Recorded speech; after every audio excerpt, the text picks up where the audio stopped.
الحمد لله غافر الذنب وقابل التوب شديد العقاب ذي الطول لا إله إلا هو إليه المصير.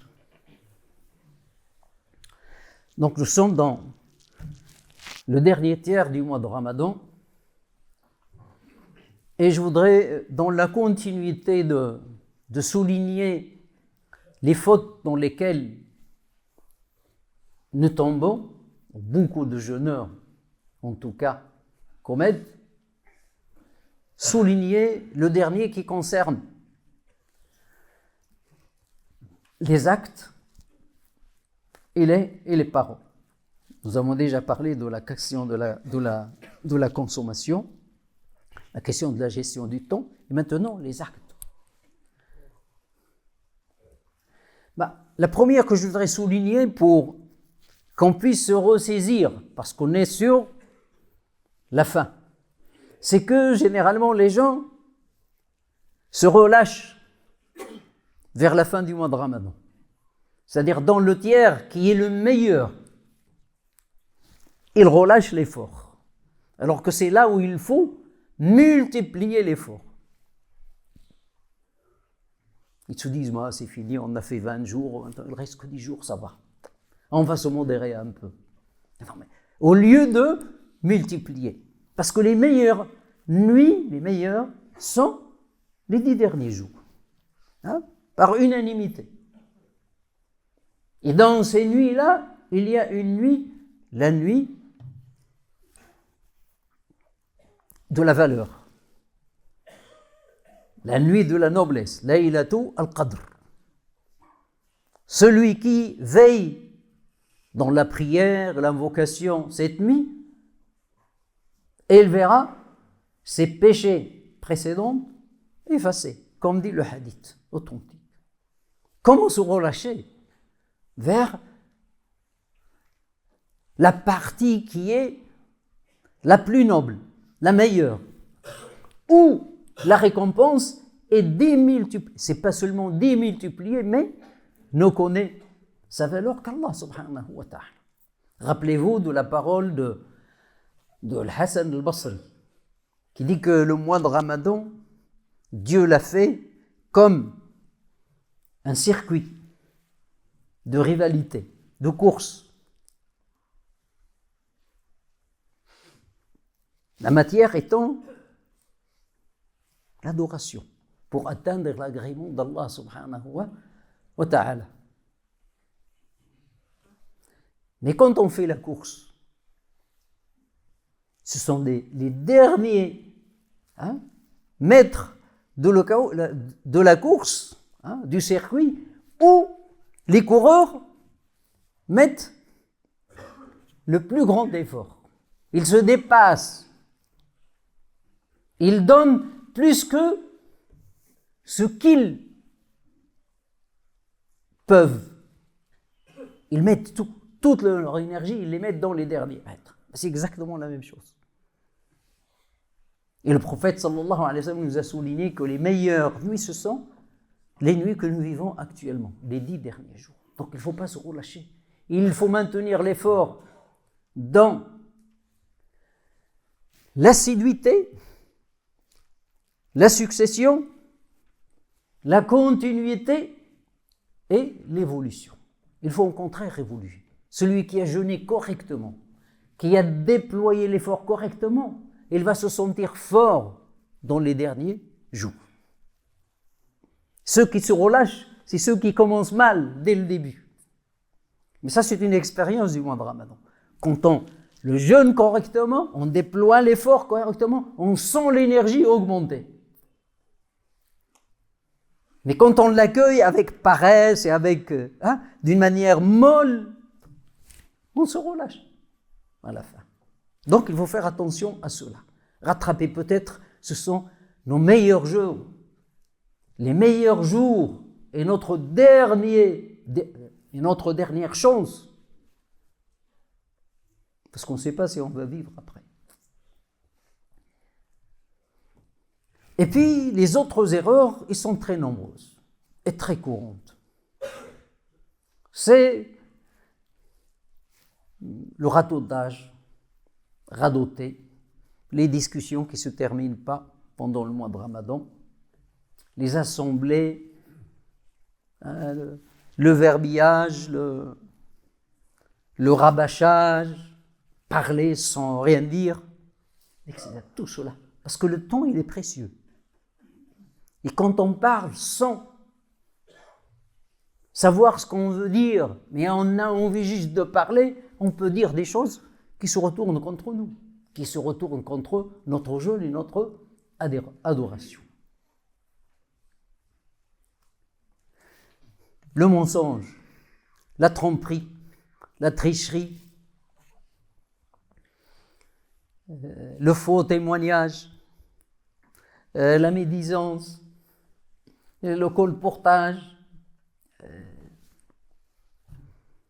la rigolade continue avec excès, rire avec excès, parler avec excès, rester dans les chemins de passage des gens.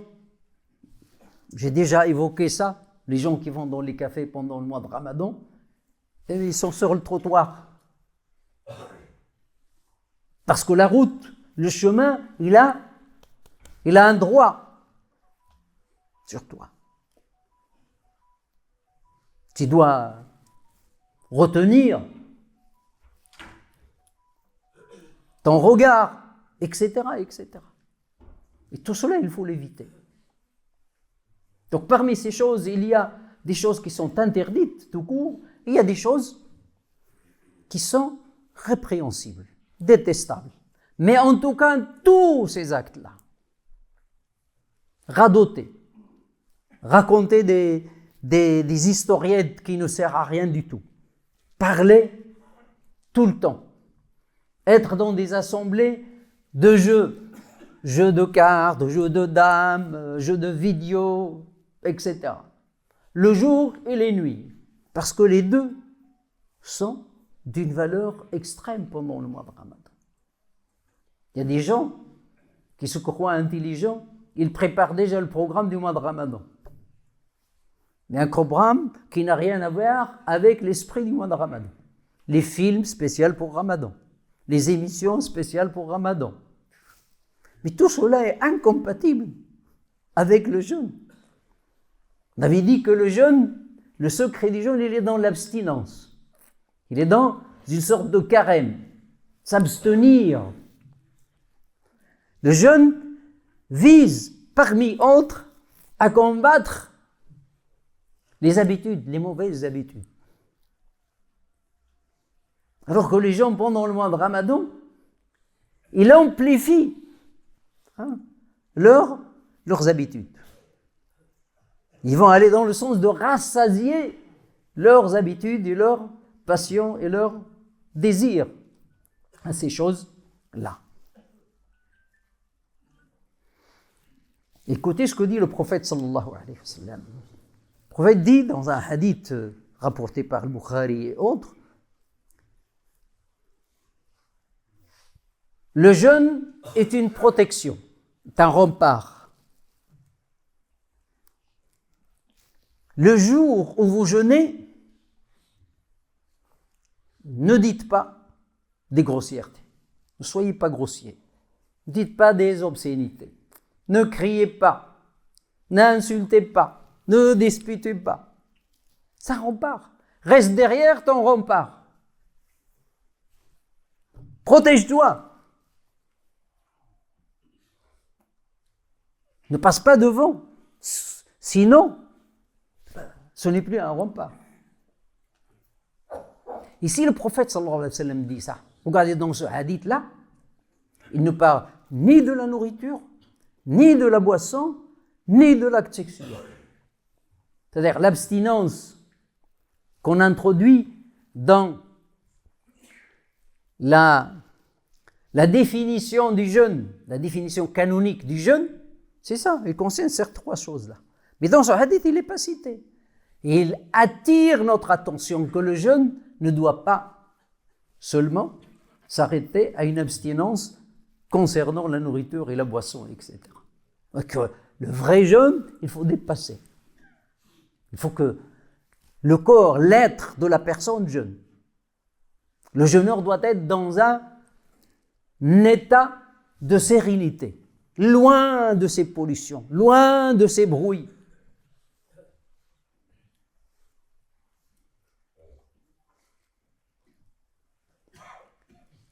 Le jeûne est une adoration qui doit être protégée comme la prière.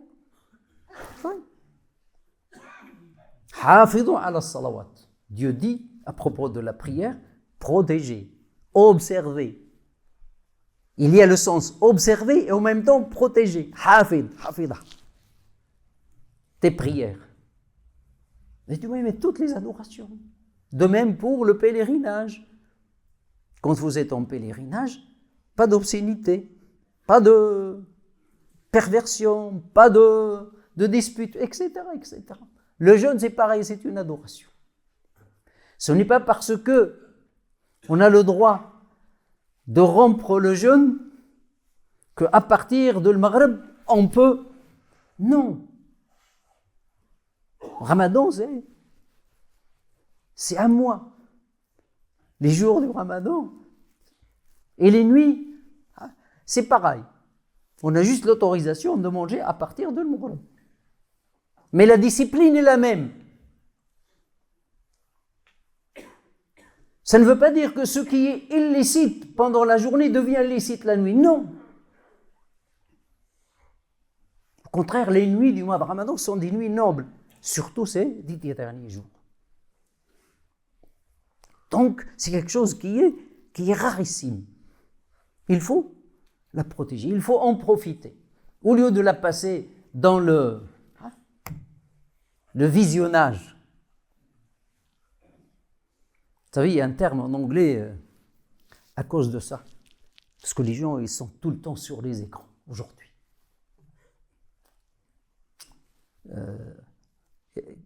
On l'appelle le binge watching, c'est-à-dire le visionnage compulsif, excessif. Ben, les musulmans sont pleins dedans. Nous, on est malheureusement, beaucoup de musulmans, ils sont dans le binge watching, le binge eating, le binge sleeping, le sommeil excessif, la consommation excessive, le visionnage excessif, les réseaux sociaux, etc. C'est-à-dire on a coché toutes les cases. Mais il ne reste plus rien du jeûne. Il ne reste que la faim et la soif. Mais les grandes valeurs qu'apporte le jeûne ne sont pas là. Écoutez ce que dit le prophète sallallahu alayhi wa sallam. Il dit, toute œuvre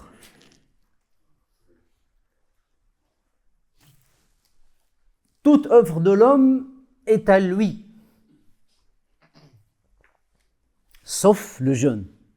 Elle est à moi et je m'en charge de sa récompense.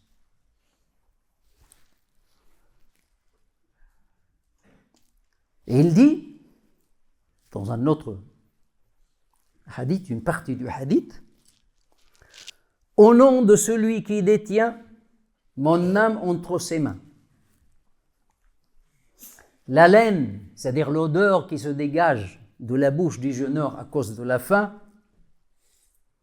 est plus agréable auprès d'Allah que l'odeur du musc. Parce que celui qui passe son temps dans le radotage, dans l'insulte, dans le mensonge, il jure pour vendre, il jure pour s'excuser, il jure. Est-ce que cela va dégager le musc? Tout cela est incompatible avec. Et regardez la parole du prophète sallallahu alayhi wa sallam. Sauf, c'est-à-dire excepté le jeûne, il est à moi. Une attribution. Il attribue le jeûne à lui. C'est-à-dire les autres œuvres, ils sont connus. Ils sont dévoilés. Quand la personne il jeûne, quand la personne fait la prière, tu sais, tu le vois. S'il prosterne, s'il s'il s'incline, s'il lit, etc., s'il regarde devant lui ou regarde autour de lui, tu peux le savoir. Mais le jeûne, c'est quelque chose de discret. Donc ça demande de la discrétion. Le jeûneur doit être discret dans son comportement. Parmi les fautes, c'est de se plaindre du jeûne. Tu plais discret. Il y a des gens qui se plaignent de la faim, de la soif. Ils se plaignent du jeûne. Tu te plains de qui? Tu te plains d'Allah subhanahu wa ta'ala. Tu te plains de la prescription. Tu te plains de la soif et de la faim. Mais c'est ton jeûne. Donc là, tu n'es plus dans la discrétion. Là, tu détruis. Tu affectes ton jeûne. Je ne dis pas que le jeûne ne sera pas accepté. Allahu a'lam. Mais canoniquement, il est accepté. Mais est-ce que les effets du jeûne sont là? Est-ce que c'est un jeûne qui mène vers la piété? Vous savez, la piété, c'est taqwa. Dans taqwa, il y a le mot taqa, qui exprime la prudence. La prudence. Donc le jeûneur, il doit être prudent. Il doit être discret. Reste discret. Ne te déclare pas. Reste chez toi. Lis. Écoute. Prie. Si tu veux jeûner correctement. Donc comme dit le nombre de savants, le jeûne, il y a un secret entre le serviteur et Dieu. Personne ne le sait. Ce secret, il n'est pas dévoilé. Mais chacun connaît son secret. Mais celui qui se dévoile, à travers tout ce que j'ai dit, à travers... il n'a plus de secret avec Allah subhanahu wa ta'ala. Donc ça exprime l'intimité avec Dieu. C'est pour cela que le jeûneur doit être dans un état de sérénité, de paix intérieure, qui le met loin de ces choses-là. Normalement, il doit détester ces choses-là. Un jeûneur, normalement, par nature de son jeûne, s'il vit dans la discrétion et l'intimité avec son Seigneur, il ne doit pas aimer rester longtemps à discuter avec les gens, ou rester dans les cafés, dans les bars, à jouer aux cartes, à jouer aux dames, etc. J'interdis rien du tout. Je dis c'est les choses qui polluent là, le jeûne, qui affectent le jeûne. Mais lorsqu'on n'a pas cette sérénité, ça veut dire que le jeûne, il est superficiel. On se contente seulement de ne pas boire, de ne pas manger, et on se considère comme un jeûneur qui va atteindre la piété. On l'espère, mais ce n'est pas la réalité qu'expriment les textes. نسأل الله تبارك وتعالى أن يجعلنا وإياكم ممن يستمعون القول فيتبعون